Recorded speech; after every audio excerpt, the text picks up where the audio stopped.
ভোটের সময় তৃণমূল প্রার্থীর লঙ্গরখানা চালানো নিয়ে প্রশ্ন বিজেপির। ভোটের মুখে কিভাবে লঙ্গরখানা চালাচ্ছেন জলপাইগুড়ির তৃণমূল প্রার্থী কৃষ্ণ দাস। অভিযোগ গেরুয়া শিবিরের। প্রার্থীর বাড়িতে প্রত্যেকদিন 30 জনের খাওয়া দাওয়ার আয়োজন করা হচ্ছে। হারমাদ বাহিনীকে লালন পালন করতে হেসেল খুলেছেন তৃণমূল প্রার্থী। তোপ গেরুয়া শিবিরের। ভোটের জন্য হয় বেশ কিছুদিন ধরে ভোটের জন্য নয়, বেশ কিছুদিন ধরেই বাড়িতে খাওয়া দাওয়ার এই আয়োজন করেছেন তিনি। পাল্টা দাবি কৃষ্ণ দাসের।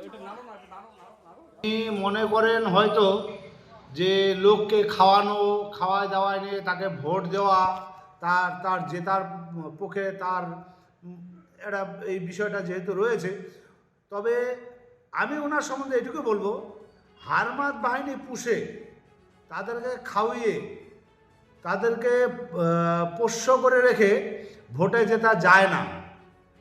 তৃণমূল যে কোনো গুন্ডা বাহিনী বা যে কোনো হারমাদ বাহিনীর নেতা নেত্রীকে টিকিট দিয়ে থাকুক, জনগণ তার সঠিক উত্তর দিবে। অনেক মানুষ আছে যাদের বাড়িঘর নেই, যাদের গার্জিয়ান নেই, তারা আমার বাড়িতে থাকে, খাওয়া দাওয়া করে প্রায় 50 জনের উপর। আর প্রচুর মানুষ আমার সঙ্গে দেখা করতে আসে, যেমন জলপাইগুড়ি জেলা তো বিভিন্ন প্রান্ত থেকে আসে, দার্জিলিং আসে, কুচবিহার থেকে আসে। এসব মানুষরা যাতে অনাহারে না যায়, এটা আমার 1 বছরের উপর হয়ে গেল আমি এইভাবে মানুষকে খাওয়াই।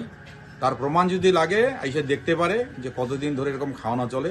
ইলেকশনে জিতার জন্য আমি মানুষকে এইভাবে ভাত খাওয়াই, আমি ভোট নিতে চাই না।